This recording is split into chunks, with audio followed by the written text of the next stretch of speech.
안녕하세요. 저는 임상혁이라고 합니다. 오늘 보여드리던 자료들하고 좀 달리 저는 아까 박기원 팀장처럼 말했던 것처럼 OK마인드 맵을 몇 번 써봤는데 처음 쓸 때는 처음 소개를 갈 때는 이거 이렇게 훌륭한 툴이 있구나. 그래서 사랑에 빠졌는데 거기서 멈추지 못해가지고 제가 자료를 갖다가 OK마인드 맵을 못 만들었어요. 그래서 양해를 드리고 그리고 오늘 제가 말씀 주제는 여기까지 어플리케이션 레벨에서 밑으로 좀 내려가가지고 시스템 레벨에서 이제 좀 말씀을 드리겠습니다. 요새 많이들 얘기하는 이 클라우드 컴퓨팅이라는 게 대해서 이제 사람들이 많이 얘기를 하시는데 이 클라우드 컴퓨팅이 사용자한테서는 뜬구름 잡힙니다. 그러니까 어디인가 서버가 있어가지고 이 서버에서 인터넷을 연결하면은 서비스가 되는 게 바로 사용자들한테는 클라우드 컴퓨팅입니다.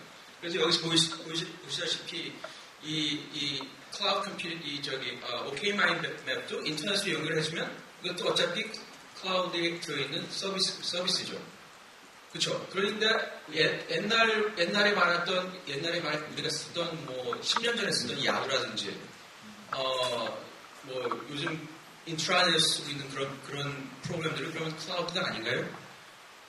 그것도 다 클라우드예요. 클라우드라는 단어가 생긴 게 한 몇 년 안 돼요. 한 4, 5년 전에 델 컴퓨터에서 자기네 서버 시스템들을 갖다 뭉쳐가지고 그러니까 사용자들한테 이제 쓰게 해준다고 그래서 근데 그때 만들어진 단어가 이제 클라우드 컴퓨팅이라고 해갖고 자기네가 그것을 특허를 내려고 그랬어요. 근데 그 특허가 안 돼갖고 이제 많은 사람들이 이제 클라우드 컴퓨팅이라는 얘기를 하게 됐는데 그러면 OK마인드 맵이 이 클라우드 상에 들어가 있으면 어떤 상태로 들어가 있는지 그거에 대해서 오늘 한번 얘기를 해볼까 합니다. 만약에 여러분께서 어떤 좋은 프로그램이 있어가지고 이 프로그램을 컴퓨터에 집어넣어가지고 인터넷에 쓰는 사용자들한테 쓰게 하려면 여기에 나와 있는 첫 번째 이 프레젠테이션에 나와 있는 이런 단계에서 첫 번째 단계에서 시작하게 되세요. 서버 하나를 갖다 놓고 서버에다가 웹 서버 집어넣고 거기다가 어플리케이션 서버 집어넣고 데이터베이스 집어넣어서 혼자 하나 딱 들어가가지고 이제 서비스를 하게 되는 거죠. 그렇게 되면은 그걸 인터넷에 연결시키고 거기다 IP 어드레스를 받아서 그 IP 어드레스를 DNS에다가 등록을 하게 되면은 그게 바로 이 클라우드 상에 있는 어떤 서비스가 되는 거죠. 하지만 그게 진정한 클라우드겠습니까? 클라우드는 언제나 몇 명이, 한 명이 쓰든, 1000명이 쓰든, 10,000명이 쓰든 언제나 어베일러블 해야 되고 또 이것이 어떤 큰 사고를 다쳤을 때 얼마 전에 이 일본에서 후쿠시마에서 지진 났을 때 거기서 있던 데이터 센터들이 다 문을 닫았죠. 그래가지고 한국의 많이들 데이터 센터들이 여기 이쪽으로 코로케이션을 한다는데 그런 자연재해가 났어도 이 서비스는 얼마든지 가능하게 어베일러블 해야지만 됩니다. 그래서 그렇게 되면 이 서버 옛날에 했던 트래디셔널 방법으로는 이 서버 관리가 불가능하게 되는 거죠. 1명이 들어오고 2명이 들어오고 10명이 들어오고 1000명이 들어오게 되면 이 서버가 감당을 못하게 돼요. 그러면 어떻게 이것을 우리가 할까요? 가장 좋은 쉬운 예를 들어가지고 이제 그것을 이제 그러니까 저희들 머리카락이 나른다고 그러는데 우리가 이제 어플리케이션 레이어가 있잖아요. 처음에 웹 티어가 있고 미들웨어 어플리케이션 티어가 있고 데이터베이스 티어 있으니까 그 시스템 로드를 갖다가 그러면 세분화를 시켜버려요. 여기서 이제 OK마인드 맵이라든지 무들 같은 경우는 서버를 둘로 나눌 수 있겠죠. 데이터베이스 서버 하나하고 웹 서버하고 이렇게 둘로 나누면 이 서버 시스템의 로드가 분산돼가지고 그래도 어느 정도 양의 트래픽을 해결할 수 있게 되겠죠. 하지만 그것도 어느 정도까지만 가능하고 그 다음부터는 불가능하게 되죠. 그러면 어떻게 되나요? 우리가 그 다음에는 병렬로 우리가 요새 많이 말하는 병렬 파일 시스템이라든지 병렬 컴퓨팅이라든지 그런 식으로 이렇게 늘려가게 돼요. 자, 여기서 이제 보면 서버가 한 대가 아니고 두 대도 아니고 이제 여러 대를 나눠가지고 이제 오는 트래픽을 분산을 시켜줘요. 그러면 사람들이 많아지면 많아질수록 어떻게 하면 됩니까? 그냥 서버 하나 사다가 그냥 꽂으면 돼요. 자, 그것이 어떤 식으로 가능할까요? 그게 그 가능한 얘기가 여러분들이 쓰고 있는 그 트래픽이 한 군데에서 들어와가지고 여러 서버에 들어가지만 그 서버에서 있는 트래픽이 한 군데에 있는 데이터에서 그것을 그 시스템을 데이터를 읽고 수거하기 때문에 그게 가능하게 된 겁니다. 여기 보시는 것처럼 이 인터넷에서 트래픽이 와가지고 로드 밸런서를 통해서 우리가 보통 여기서 말하는 L4 로드 밸런서를 통해서 그 트래픽이 여러 군데로 이제 분산이 되겠죠. 그러면 여기 서버 세대에서 이렇게 분산이 되면 그 세대 서버가 같은 곳에 있는 데이터를 읽고 쓰고 하기 때문에 그것이 가능하게 되는 겁니다. 우리가 만든 이 OK 마인드 맵도 그런 방법으로 이루어졌습니다. OK 마인드 맵이 같은 데이터베이스를 쓰고 같은 컨텐트 파일 시스템을 쓰고 하지만 시스템은 여러 군데에서 분산시켜서 오기 때문에 이것을 여러 서버에서 이렇게 같이 볼 수가 있게 되는 겁니다. 자, 근데 보통 우리가 말하는 클라우드 시스템이라고 그러면 이거를 클라우드 시스템이라고 안 그래요. 왜 안 그러냐면 여기는 신축성이 없기 때문에 그렇습니다. 신축성이 없다는 거는 우리가 보통 얘기하는 이제 여러분들이 클라우드 서비스를 상용으로 쓰는 이제 클라우드 서비스를 쓰시게 되면은 쉬운 예를 들어서 이제 아마존 EC2라든지 K2에서 하는 KT에서 하는 거기에 있는 그 클라우드 서비스라든지 구글에서 하는 클라우드 서비스라든지 여러 회사 자체에서 이제 쓰는 클라우드 서비스에 거기에만 올려야지만 클라우드 서비스가 되는 걸로 알고 있으세요. 근데 그것도 우리가 갖고 있는 데이터 센터 안에서 그런 식으로 구현을 하게 되면 그것 자체도 클라우드 데이터 센터가 될 수 있는 겁니다. 자, 여기서 아까 말씀드렸듯이 신축성이 말씀드렸죠. 왜 신축성이 없을까요? 이 시스템이 10명 있을 때 하고 1000명 있을 때 하고 10,000명 있을 때 어떤 식으로 문제가 될 수 있나요? 벌써 시스템 하나당 100명씩 핸들할 수 있다 그러면 이건 지금 300명이 핸들할 수 있는 시스템이죠.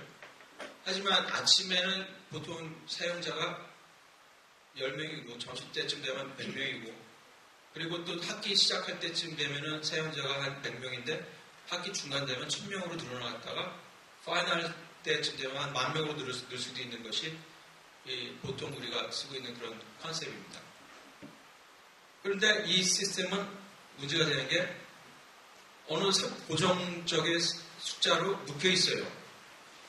만약에 아침에 10명이 들어가서 쓰면 그 컴퓨팅 리소스가 웨이스트 되는 거고 만약에 300명짜리인데 만약에 500명이 들어가서 쓰려고 그러면 500명을 핸들 못하게 되죠. 500명이 딱 들어가서 이 로드 밸런스에서 기다리고 있겠죠.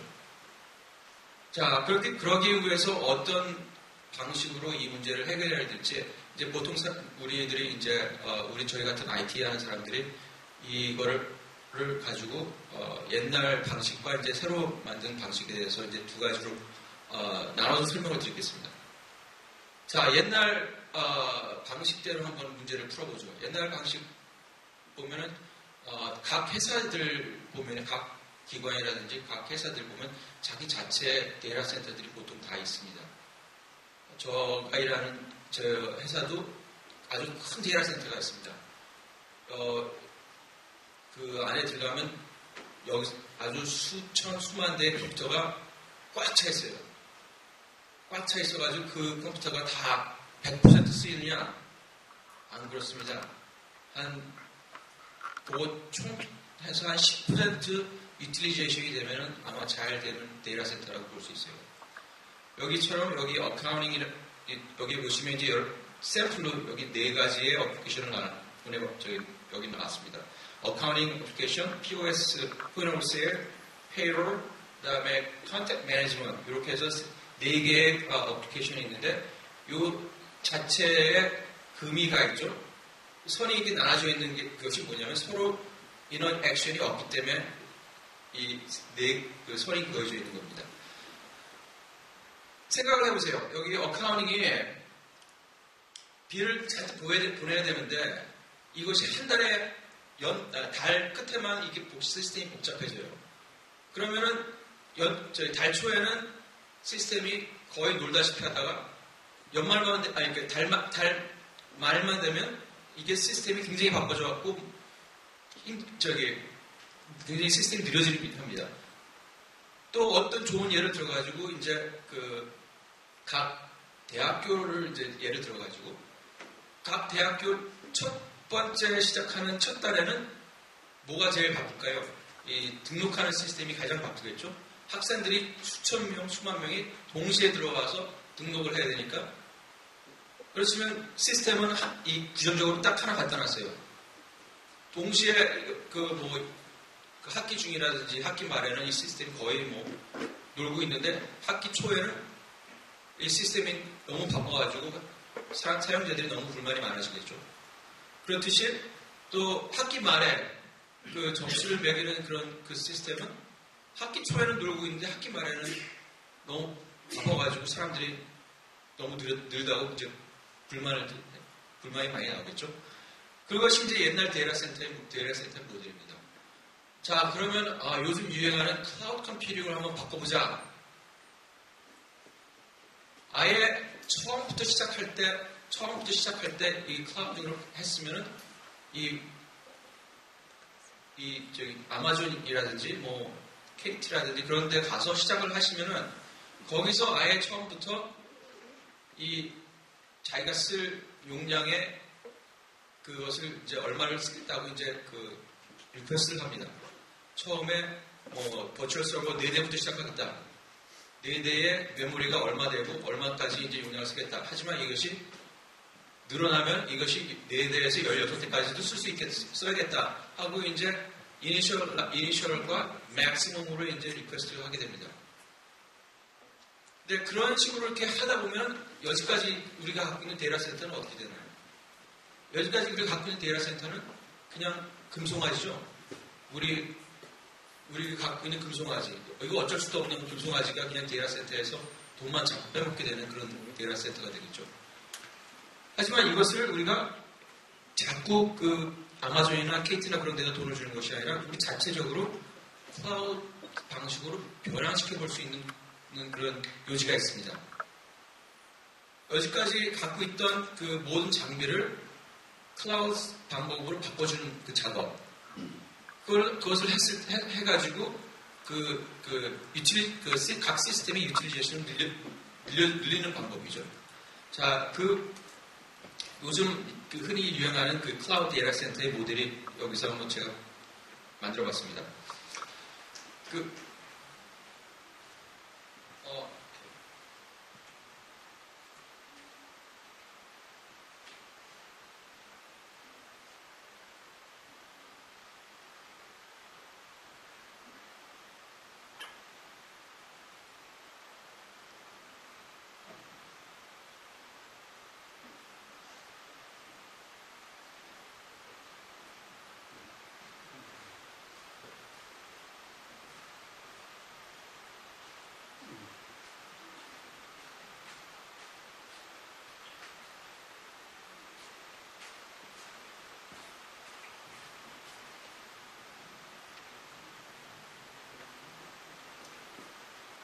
죄송합니다. 제가 화면을 안 보고 해가지고 화면이 저기 잘렸는지 몰랐네요.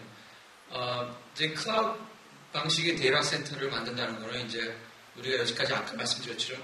어플리케이션을 그것을 호리존털하게 잘라서 늘려가는 방법을 갖다가 이제 클라우드 데이터 센터라고 보통 얘기합니다. 자, 이제 여기에 대해서 지금 설명을 드릴 텐데요. 왜 이런 식으로 할까요? 한번 그것부터 설명을 드리죠. 아까 왜 처음에는 이 옛날 방식대로 이렇게 하나를 갖다 버리컬하게 자르면은 서로 간의 용량을 리소스를 쉐어하지 못하기 때문에 그것을 한번 호리존털하게 잘라보자. 그래서 호리존털하게 자른 게 바로 이제 이런 방식입니다.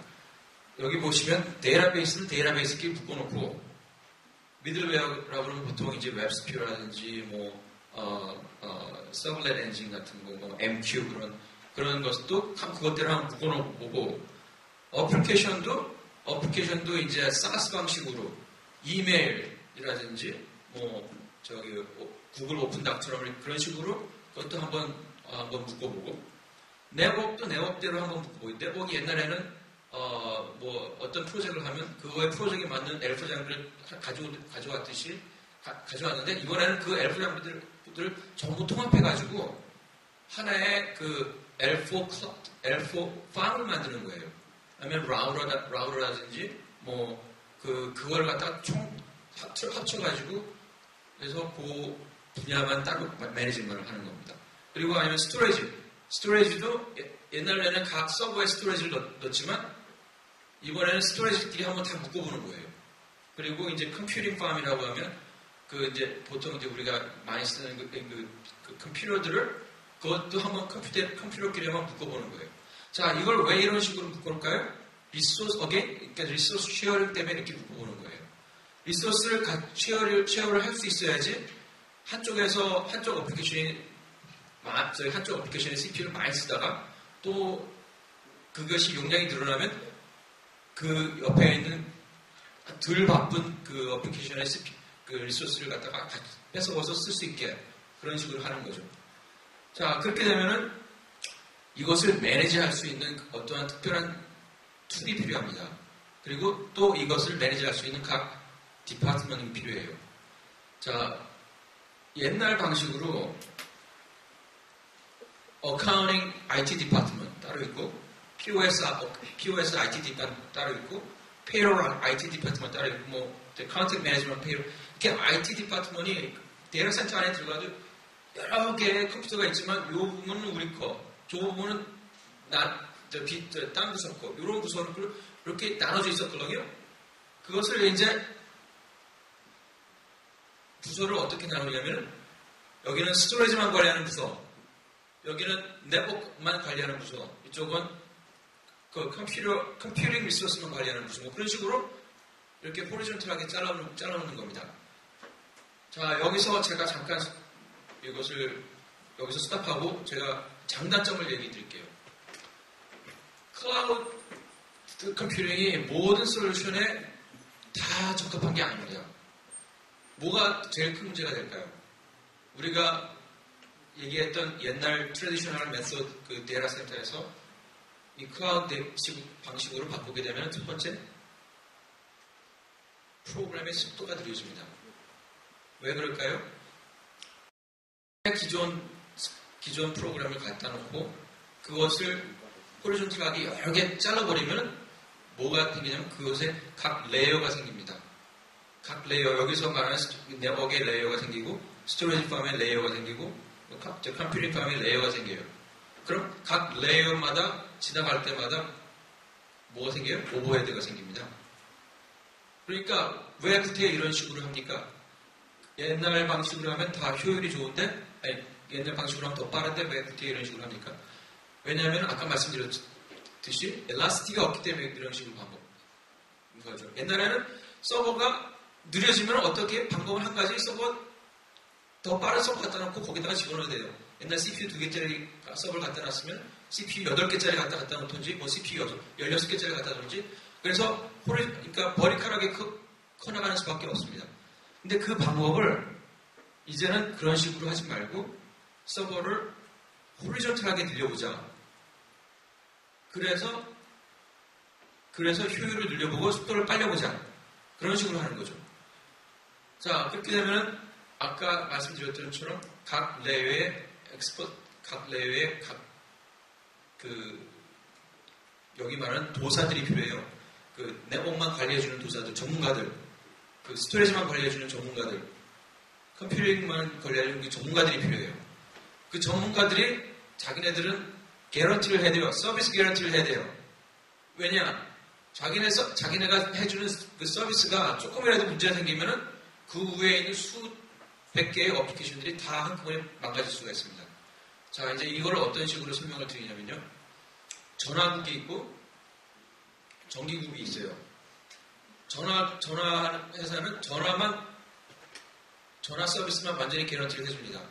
전기 회사는 전기 서비스만 개런티를 해줘요. 그래갖고 전화 라인을 갖다 놓을 때 이걸 전화기에 연결을 시켰을 때 전화기 수화기를 들어갔을 때 언제든지 이 수화기의 그 신호가 떨어질 수 있도록 우리는 개런티를 해줍니다.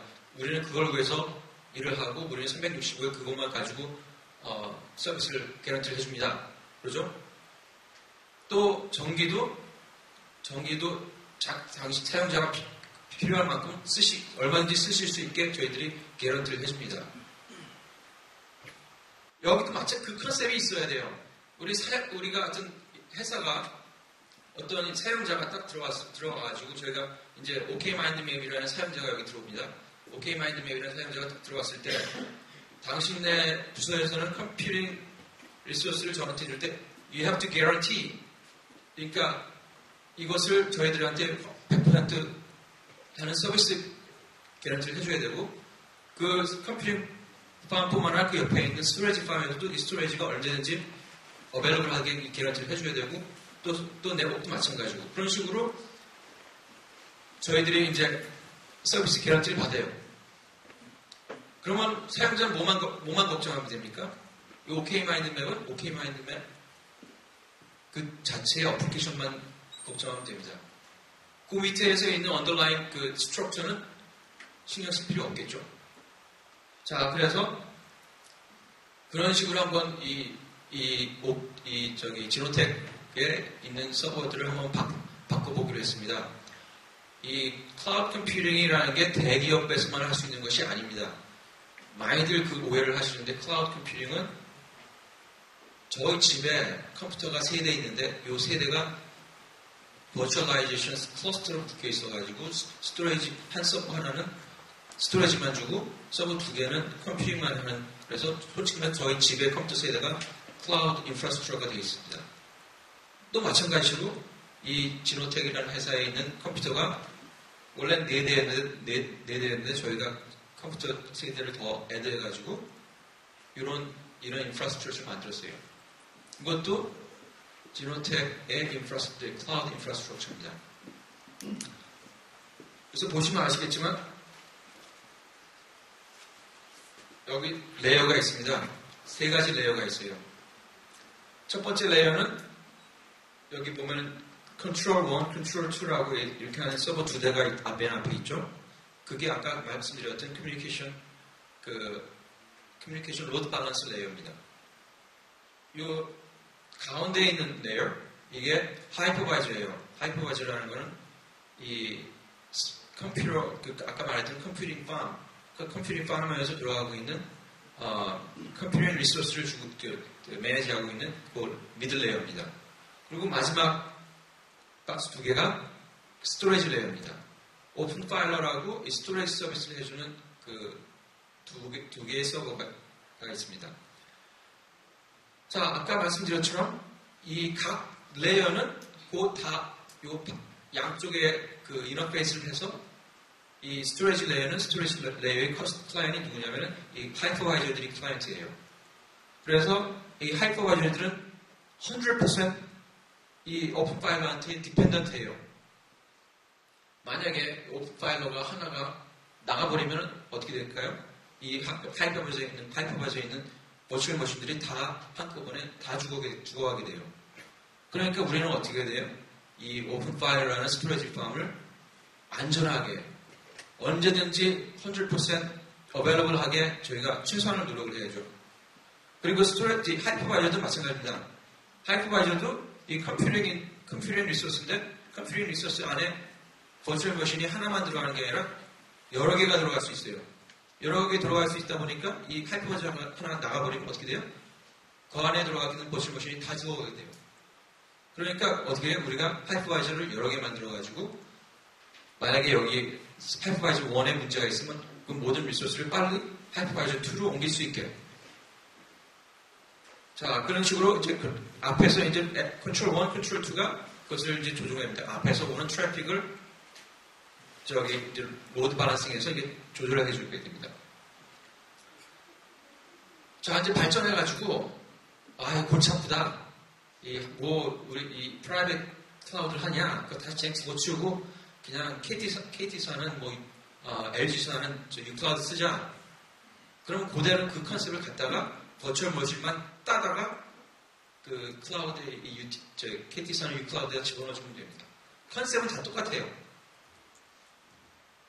자, 거기서 이제 한 걸음 더 나가서 이 퍼블릭 데이터인데, 우리가 중요하게 갖고 있는 데이터인데, 데이터를 갖다가 어떻게 KT나 아마존 같은 데 넣어주냐. 만약에 스파이가 와서 이것을 데이터를 훔쳐보면 어떻게 하느냐. 그래서 최소한 데이터는 내가 가져가겠다. 그래가지고, 이제 지노텍에서 갖고 있는 그 코어 데이터베이스를 갖고 있고, 나머지 컴퓨팅 리소스를 아웃소싱 하게 됩니다. 이걸 보통 하이브리드 클라우딩이라고 그러는데, 그뿐만 아니라 근데 회사가 커지면 인트라넷, 인터넷으로 해가지고 그러니까 유니버시티 스튜던트, 그러니까 만약에 여기 서울대학교가 있으면 서울대학교에서 쓰는 트래픽은 인트라넷에서 다 포함해가지고 나오겠죠. 그러면 그 클라우드 데이터를 안 쓰겠죠. 하지만 전 세계에서 쓰는 서비스는 이 아마존이나 그런 클라우드, 퍼블릭 클라우드를 통해서 들어오게 할 수 있는 그런 방식도 있습니다. 이게 이제 더 커져가지고 세계적으로 아주 이 서비스가 이 오케마인드 맵이 너무 파퓰해졌다. 이 서버가 감당을 못한다. 그럴 때는 이제 각 나라마다 갖고 있는 그 클라우드 서비스 프로바이더한테 앞에 걸 띄워주죠. 맨 앞에 있는 커뮤니케이션 티어하고 웹 티어를 띄워줍니다. 나머지는 여기서 관리할 수도 있고, 그 안쪽에서 다른 데도 관리할 수 있고. 그래서 만약에 일본에 있었던 데이터 센터가 있었는데 그게 망가졌다. 지진이 나서 망가졌다. 그럼 나머지 걸 분산시킬 수도 있는 거죠. 자, 제가 오늘 설명드린 것이 여러분들한테, 특히 학생들한테 생소할지 모르는데, 클라우드 컴퓨팅이 꼭 뜬구름만 잡은 게 아니라 우리 안에서 손쉽게 할 수도 있다는 것을 기억해 주시고, 또 기업 사업을 하시는 분들은 클라우드 컴퓨팅이 꼭 아마존이나 그런 데를 통해서만 할 수 있는 것이 아니라 우리 자체가 갖고 있는 데이터 센터를 그런 식으로 변경해서도 쓸 수 있다는 것을 그것만 아시면 오늘 제가 30분 더 했나요? 그거에 대해 보람이 있으실 것입니다. 이 장으로 마치겠습니다.